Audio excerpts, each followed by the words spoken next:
The diversity of languages is not a diversity of signs and sounds, but a diversity of views of the world. William von Humboldt. Welcome to this week's episode of Warfare, Advancement, Revisionism. My name is Preston Floyd, and as always, I am your host. I'd like to thank you all for joining me this week. I appreciate your support. If you're a newcomer, welcome. I hope you'll enjoy and you'll follow and subscribe and all that kind of good stuff.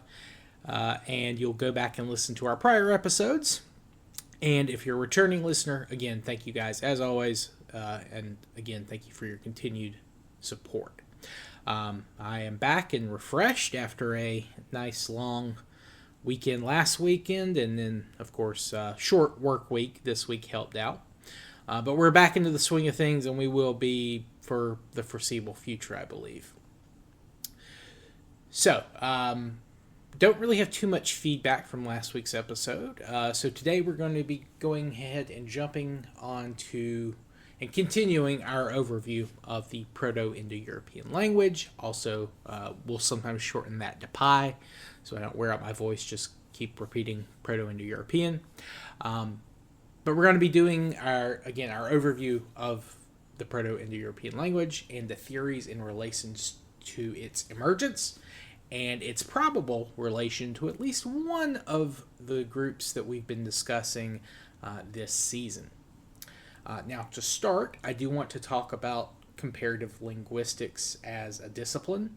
And I talked last week about William Jones and his contribution to the idea of there being PI, a Proto-Indo-European language. Now, his work was fairly theoretical. Indeed, a lot of the early work on reconstructing PI was theoretical.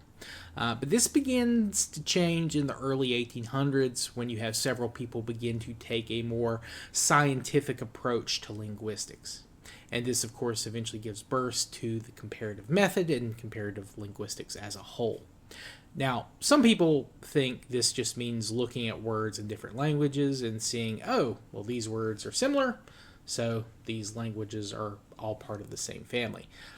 Now, comparing words is certainly part of comparative linguistics, but that's really just step one. You then need to compare sets of words, so things like body parts, animals, numbers, things like that. Things you know that all these languages, or all the people who spoke these languages had in common with each other. So if just two words happen to look alike, great. But if, say, all their numbers are completely different, maybe they have like one number that sounds the same, but the rest are not at all the same. And they maybe have one body part that is, the same, but the rest are different. That kind of throws a wrench into the whole them belonging to the same macro family. You then compare your sets of words that do match to other languages spoken contemporaneously. For instance, the Romance languages, things like French, Italian, Spanish, Portuguese. These are all great, examples of how languages change because they can be compared to each other, and they each have a fairly similar written record of how they evolved over time. So you have modern French, Spanish, Portuguese, Italian. Then you have their written languages from 200 years ago, then 400, and so on and so forth. So we have quite a large body of work to see how each changed over time, and you can see when divergences happened for certain words, or how they not just word changes, but like grammar changes and things like that. So once you have your comparison of of words and word sets and things like that, then you can begin to kind of work backwards from there. You would come up with what you believe the sounds in the precursor language to all those may have sounded like. Now, obviously, we have Latin, that all of those languages descend from, but there are breaks between, Golden Age Latin and early medieval Latin, and all these vulgar languages, the language spoken by the peoples. So some of that was never written down, at least not in any large quantity. So, that gave people a good way to kind of reconstruct maybe what the very earliest versions of French and Italian and Spanish and Portuguese sounded like as they became distinct from this later version of vulgar Latin. And keep in mind, this is just one example. The Romance languages in Latin, obviously for Proto-Indo European, they're doing it for a lot more. But essentially, they compared all these different branches and the earliest versions of all these branches that we had, and then they have kind of worked back to see, okay, what would have it sounded like at the beginning? What did each of these initially come from? So then you work out your sounds or your phonemes, which is another word for sound. It's the fancy scientific version for that. That the precursor language to all these would have shared. Then once you have that kind of theoretical work, you go back and you show how each one developed into a modern version of the language. And if it doesn't work for one language, you did something wrong. So you got to go back and make sure it works for all of them. And every now and then, people ran into kind of roadblocks for one, and they had to figure some other stuff out. But you got to remember, they've been working on reconstructing Pi for a very long time. At this point, it's over 200 years. That's a lot longer than what you get for some of the other macro families. And a lot of bigger language families today, they're doing the same thing. They're just starting it a little bit later. Now, I know this is a very gross oversimplification, but it's still a better oversimplification than some people use to make tenuous connections between languages, or what your average Joe on the street would think if you told him comparative linguistics. If you just asked him, hey, what's comparative linguistics? Now, I know some of you may ask, well, how do we know this works? Well, reconstructions have been proven several times, as a matter of fact.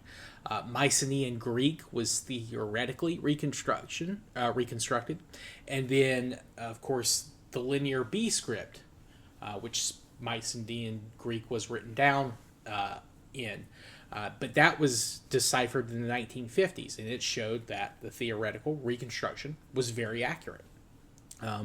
Proto-Germanic has been reconstructed, and extremely old runes have been found showing that reconstructions for Proto-Germanic were correct.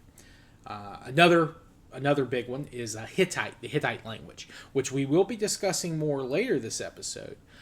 When it was discovered, it proved several very long-standing theories about Pi, like it having laryngeal consonants that other Proto-Indo European daughter tongues have dropped. Oh, and laryngeal consonant is just like it's like a guttural sound. It's like the break in uh-oh, like that little uh-oh, the little uh-oh, which, again, not very common in Indo-European languages today. That's something that disappeared from most of them. Well, I say early on, at least at a later period. But we'll talk more about Hittite in just a second. Should also point out that some of this stuff is always going to be theoretical. They have guesses, and there's almost always exceptions to rules in every language. Excuse me, I'm having trouble speaking right now. But so some of this we can't really know. It's just what they think is the case. But then there is some stuff they're very sure about. For instance, we can say pretty definitively that Indo-European had 2 vowels, E and O, and 25 consonants, including 3 different ways to pronounce H. Then it has 8 or 9 noun cases. Again, it's debated. We believe it was subject, object, verb, though some people argue that it is subject, verb, object. And then also, almost always the adjective comes before the noun. It is also gendered language. It has 3 genders, masculine, feminine, and neuter. And it had a lot of different verb forms, just like you would probably expect from all of modern Indo-European language descendants. Now, before we kind of continue, I am going to read a reconstruction that was done initially in the 1860s, I believe. It was done by a German, August Schleicher, and I'm going to read it, and then you can kind of maybe try and guess what it's referring to. I'm not great at the Proto-Indo European pronunciation, but I'm going to try. Now, this is not Schleicher's original version. This is one, because again, people have tweaked this over time, using new reconstructions or using new phonemes, I guess, for the same reconstruction that he did initially. And I'm not going to tell you what it's about. I just want to see, I'm just going to read it and see maybe if you might kind of have an idea of what it may be talking about. You probably won't, but you might recognize a random word or two. And this is based on a translation by Bird in 2013, and this is again the most current one I could find of Schleicher's fable.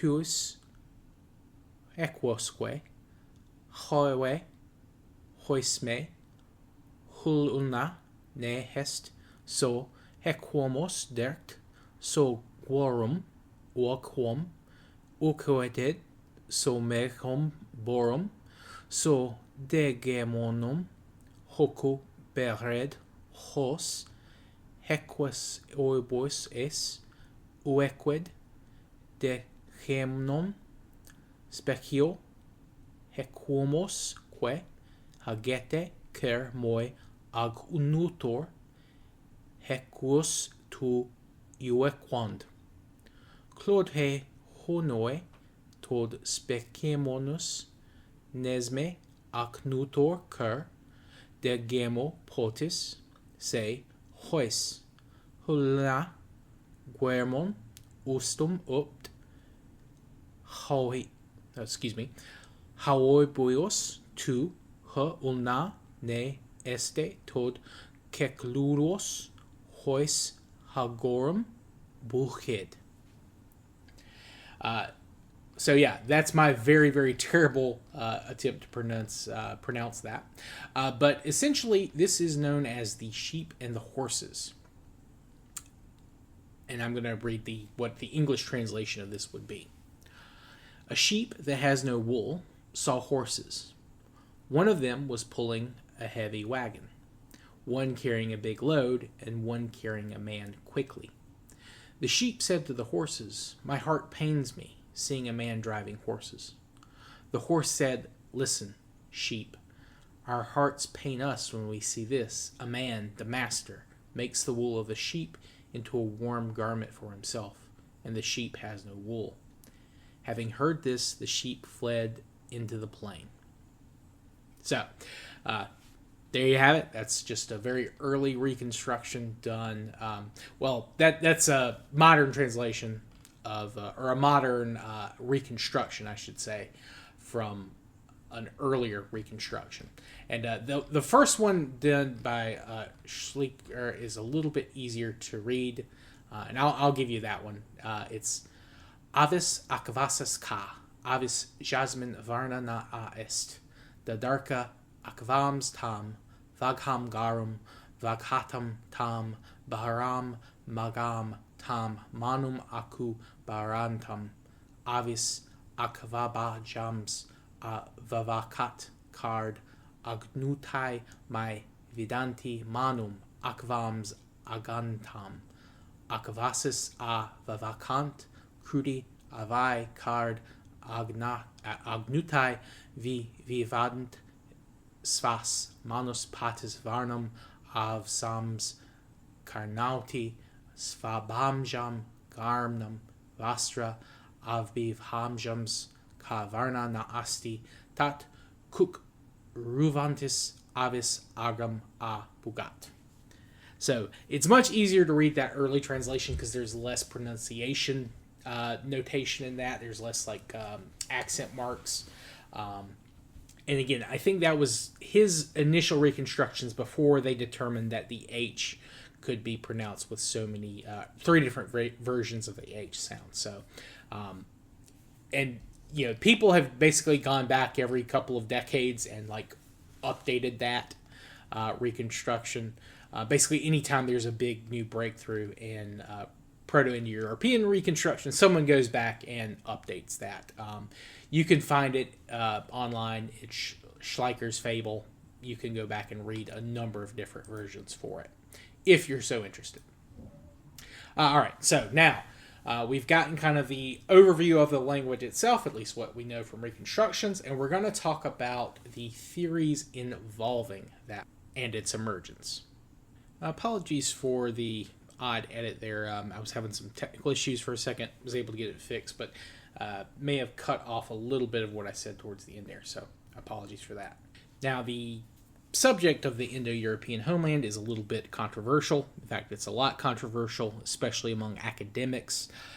You have various schools of thought between archaeologists, geneticists, linguists.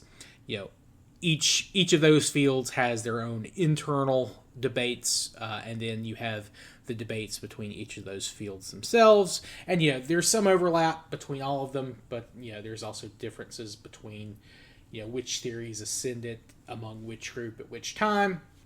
So just keep that in mind. I'm going to do my best to kind of lay it out as concisely as I can and give you kind of the current popular theories. Now, of course, there's also added controversy due to scientific racism back in the 1700s to, of course, today. Various nationalistic or right-wing groups have attempted to, make some sort of statement about ethnic or racial purity of, European groups, why they may be superior to others. Obviously, that was a big deal among the Nazis and then, in Germany. But that also led to a little bit of a backlash among certain left-wing individuals and groups. And in fact, today, fairly recently, within the last year or two, I read a paper that someone had published in a nominally scientific magazine, basically saying, Indo-Europeans didn't exist. This is completely made up, and there is no deep tie between these various Indo-European peoples. I'll just say, if a person, thinks this, most likely they're either willfully ignorant or they're saying this to discredit modern-day political adversaries. You should take those people about as seriously as you take the right-wing version of, the Indo-European people are great. Basically, you should take them as seriously as you take a right-wing extremist. They're just left-wing extremists. They're the same sides of different sides of the same cloth or coin or whatever you want to call it. So just feel free to ignore them the same way you would, people believing that that they're ethnically pure or that they have no faults or that they're 1,000 times better than any other race because of the language they speak. As we'll see, it's not very clear, how closely related some of the early Indo-European groups are to each other. And we'll get into that. We're going to talk about the Hittites here shortly. But so just if you see someone saying that, you can safely ignore them. They're either an idiot or they're just spreading their own propaganda. And I'll hope you'll do the same for the right-wing version of the Proto-Indo-European debate. They're racially pure and they're spreading a superior culture. As we'll see, that's not at all what's happening. Left-wing, right-wing extremists, safely ignored, please. In this case, I'm going to be a radical centrist on this issue. So I'm only going to go over the three most popular theories today. In the past, this is different, and all of these, in some cases, there's overlap between some of these. And I'll kind of point out where they think maybe the changes happen between these groups. In some cases, these areas all overlap with each other, the potential homeland for the modern theories. So it's just a question of, well, which area did they show up first? Was there back migration? How many people are we actually talking about here? That kind of thing. So I'll kind of try and I'll give like broad overviews for each theory, and then I'm going to try and talk about the points in between them and the strengths and weaknesses for each argument. I will say in the past, there was, at least initially, for some of the more atheistic parts of the latter bit of the Enlightenment, that India was the homeland of Proto-Indo European. They very much like that theory because, again, of words like we quoted from William Johnson last time when he talked about how Sanskrit was so pure, they were thinking, well, India, it's not in the Bible at all. It's great. There's no Christian influences. There's no Jewish influences. There's no Middle Eastern influences. And for a large portion of the more atheistic side of the Enlightenment, they were very much wanting to do away with a lot of like biblical scholarship and thinking about history and the nature of the world and all that kind of thing. So they were very big on India being the homeland. No one today, with the exception of extreme Hindu nationalists, interestingly enough, put forward that India was the Indo-European homeland. So just putting that out there. But we'll get back to that argument later. Also, those same interestingly enough, those same Enlightenment thinkers think that they were responsible, that the original Proto-Indo-Europeans were the ones responsible for destroying the Indus Valley civilization. Hindu nationalists do not think that. They think they were the Indus Valley civilization. Obviously, they don't want their ancestors having to destroy themselves. But we'll get in more into that when we talk about the end of the Indus Valley civilization. So today, the most popular theory is the Kurgan or the steppe hypothesis. I mentioned Kurgans a couple of weeks ago when we talked about their emergence in steppe burials. But that is, again, the most widely accepted homeland right now, at least among academics. Also, you'll sometimes hear this called the Pontic-Caspian steppe hypothesis, and that's exactly what the name implies. They emerge somewhere on the Eurasian steppe between the Pontic and Caspian Sea, or the Black and the Caspian Sea. This was first put forward in the 1880s. I think it was a German. I think his name was Otto. I think it was Otto Schrader. Now his version of the theory was a little bit different from what came later.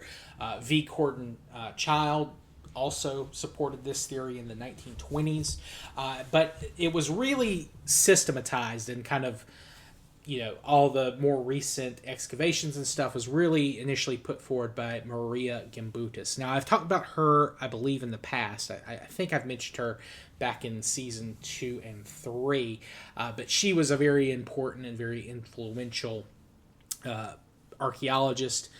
She's one of the ones that put forward the theory that the Proto-Indo-Europeans people came into the old Europe, the old Mesolithic Europe, and they overthrew this mother goddess matriarchal society and replaced it with the patriarchal Proto-Indo-European society.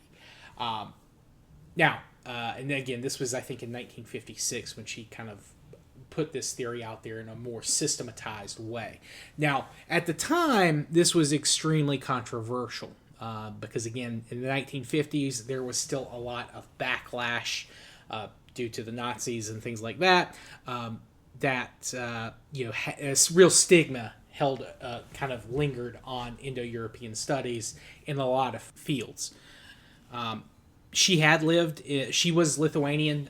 She lived in Lithuania during the Nazi occupation, as well as briefly during the Soviets. When the Soviets were coming back into Lithuania after they were pushing the Russians back, she and her family they went through Nazi lines and then escaped into Austria and Bavaria, and then she worked her way west to the U.S. eventually to escape the communists. But she believed that the Kurgan culture, which again, as we've discussed, there are a couple of archaeological cultures that we know today that had Kurgans, but the biggest one's going to be the Yamnaya. We'll talk about them next season. That they basically spread they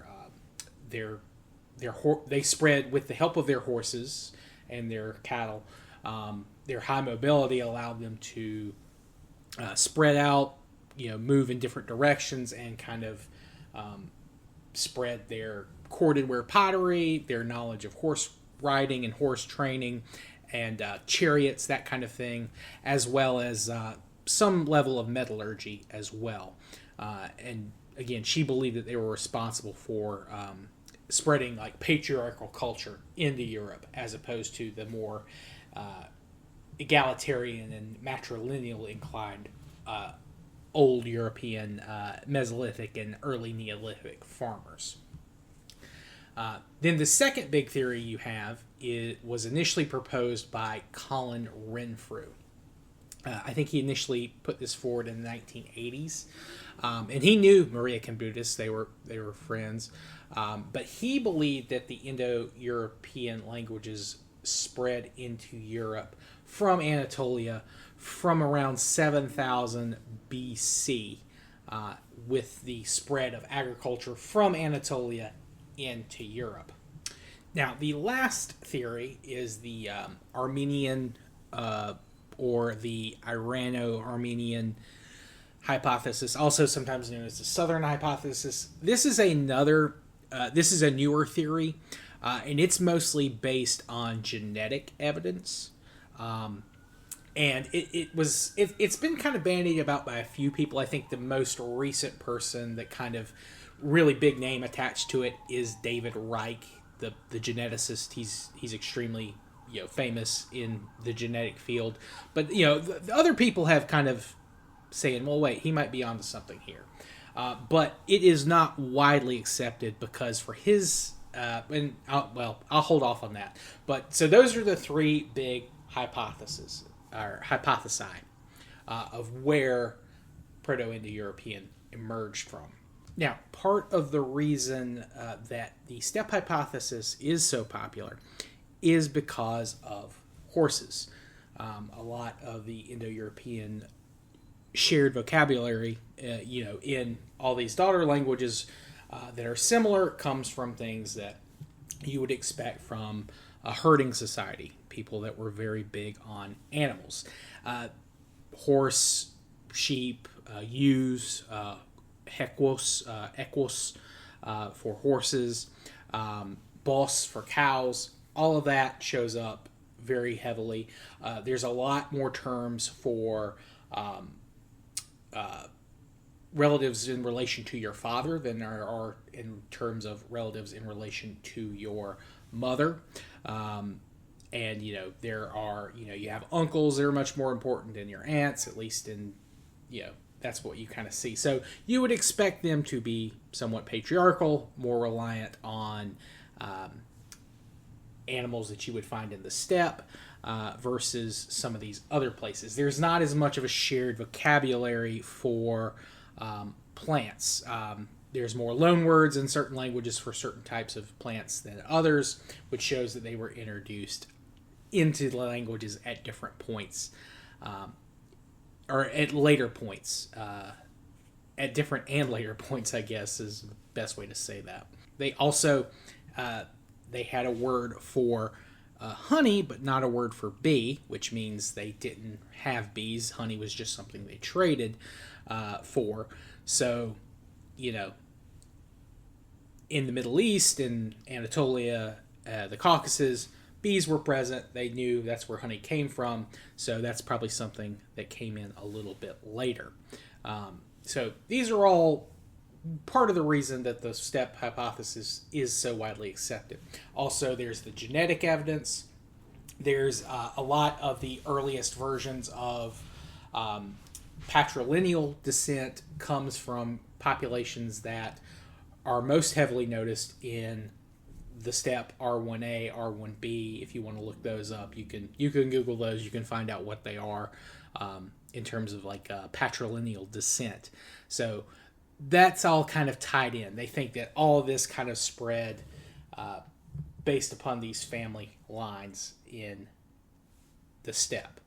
Now, the Anatolian hypothesis has other issues. From Colin Renfrew's initial assumption that, Anatolian is the homeland and that it emerged in 7000 BC, that's an extremely early date. Most linguists place Proto-Indo-European at 4,500. You'll see some that are 5,000. You'll see some that are even as early as 5,500, but that's an extremely small group of linguists that think Indo-European's that old. Now, Renfrew's initial argument when he first proposed the Anatolian hypothesis was very, we'll just say he didn't put a lot of stock in some of the reconstruction work done in linguistics.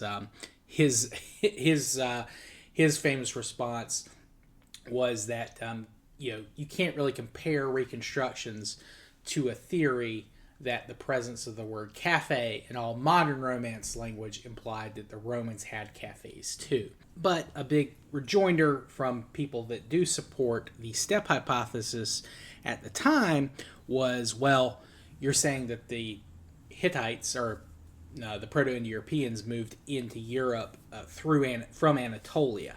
The problem with that was that there were a number of other languages spoken by non-Indo-European speaking peoples. So there was this big pocket between the Hittites, who are maybe a Proto-Indo-European speaking people, and the Indo-European speaking peoples on the coast. There's basically these pockets of people known as the Hattians, who we think were maybe speaking a Caucasian language. The Chablis, who we don't even know much about that language. It's completely uncategorized. And the Hurrians, which were like a Urartian language that were spoken kind of on the southern coast of Anatolia, in the distant past. So his theory, it has some value, but it didn't explain, well, why, if this language was so dynamic, why didn't it overtake those languages, and why did it spread so easily into Europe? Now, that brings in the case of David Reich's argument. He has done a lot of genetic studies, especially of some early Hittite burials. His belief is that Indo-European was spoken around 4000 BC, somewhere in what is now kind of the Armenian highlands, and that it would have split off very early, with one group going into the steppe and another going into Anatolia, and that would become the Hittites. Because the Hittites, interestingly enough, do not share steppe ancestry, at least from the remains that have been found and studied today. There's no steppe peoples that would have conceivably brought Indo-European into Anatolia from the Pontic-Caspian steppe. Now, again, we're working with a very limited number of remains, but the fact that none of them has any steppe ancestry is very interesting. Now, this brings us to another theory. What if Hittite is not Proto-Indo-European? It's not a daughter language of Proto-Indo-European, but perhaps it is a sister language of Proto-Indo-European. So there was a Proto-Indo-European, and Pi split off, and Anatolian split off from that language. Now, I will say, Colin Renfrew in 2015, after more DNA evidence had been done, he has acknowledged that Maria Kambutis got the right of it, and they were friends in real life.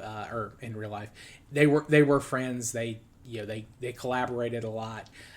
So he has come around to her point of view. And Hittite's a very interesting example.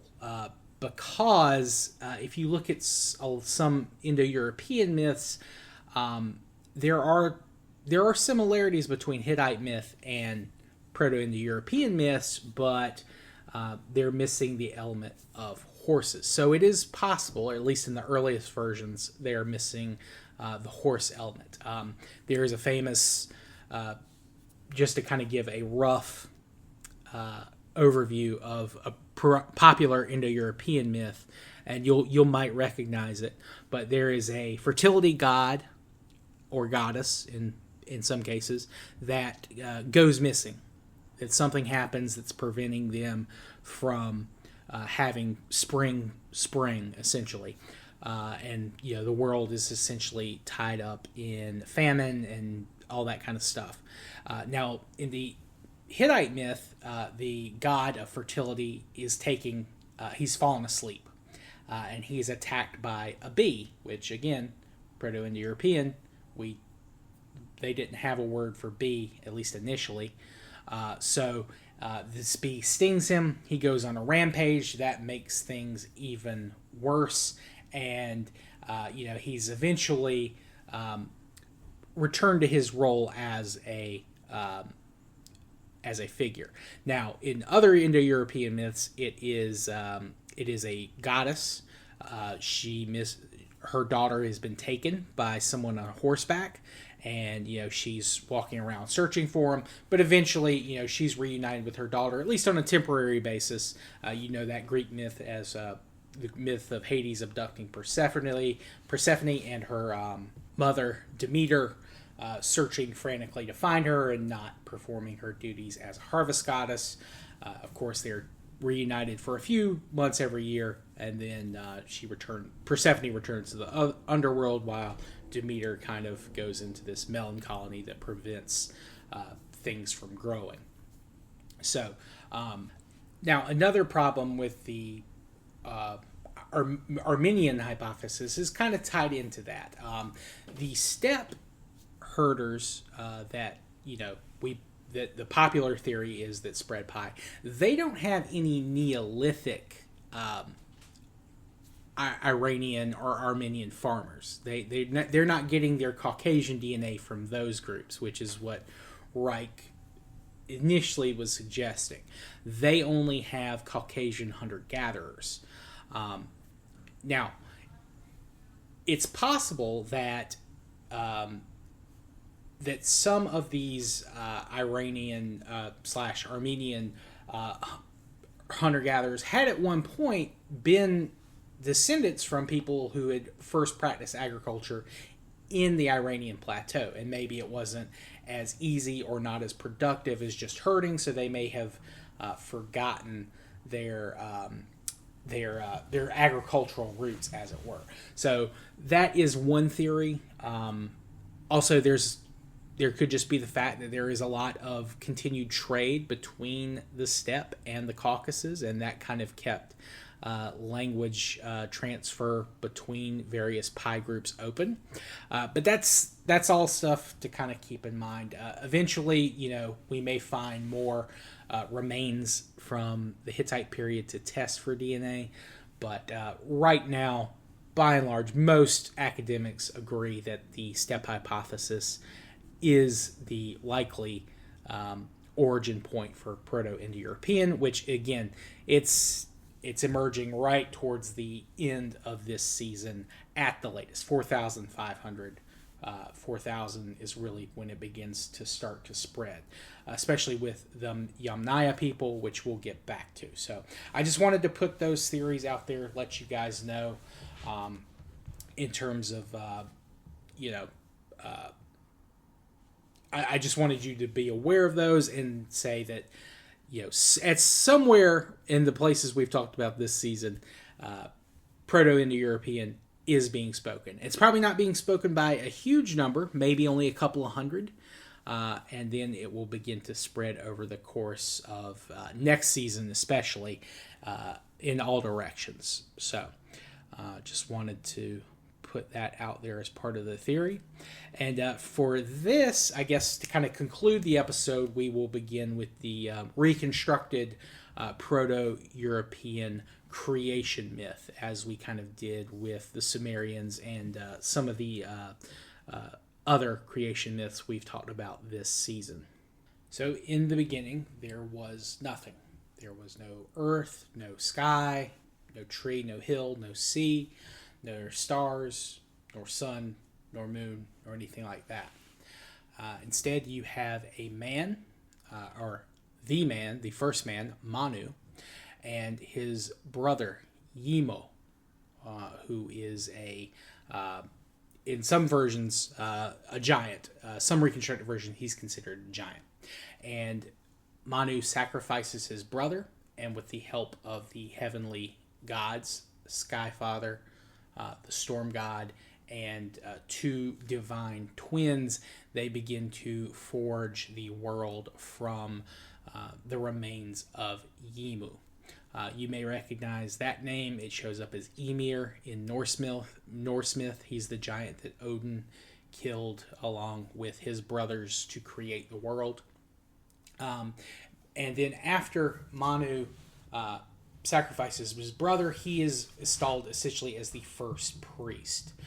So, whenever someone is sacrificing something, or whenever a priest is sacrificing something to God, he is renewing this act of creation. He's keeping the world in its current state. He's preserving the world. Then you have the third man, Trito, and he was given a cow as a divine gift, but it is then stolen by a serpent, Nihwe, or Nikwi in the initial version of the myth, and it's serpent, but it can also be the negation. Essentially, this cattle that is meant to continue this sacrifice that Yimu initially provided is taken. So Trito has to go and reclaim this cattle from this serpent. And you'll see in a lot of Indo-European myths, a hero destroying a large serpent, or in some cases later on a dragon, something fiercer than just your standard snake. So this myth will show up in several different ways. And Trito becomes the first warrior. Manu is the first king. Yimu is the first sacrifice, and Trito is the first warrior. So the warrior goes out, procures the sacrifice, and brings it back to the priest, who then offers it up to the gods, and that keeps kind of a cosmic balance. So that's kind of the very rough outline of the myth. Obviously, we don't know what the exact myth was, but that's what comparative mythology has kind of given us from these collection of Indo-European folk tales and myths and things like that. So I think that will do it for this week. We will be continuing on next week into Southern Europe, the Balkans, that kind of area, and then we'll be moving on probably back into Anatolia, the western portion.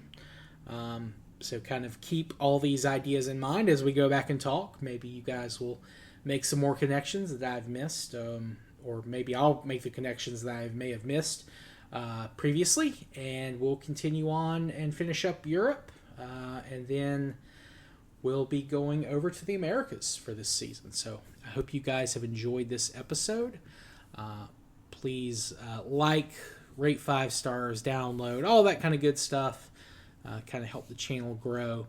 I hope you've enjoyed. I hope you've had a good listen, and I hope to see you guys next week. Until then, hope you have a good rest of your day or week from whenever you're listening to this, and I'll see y'all next time. Peace.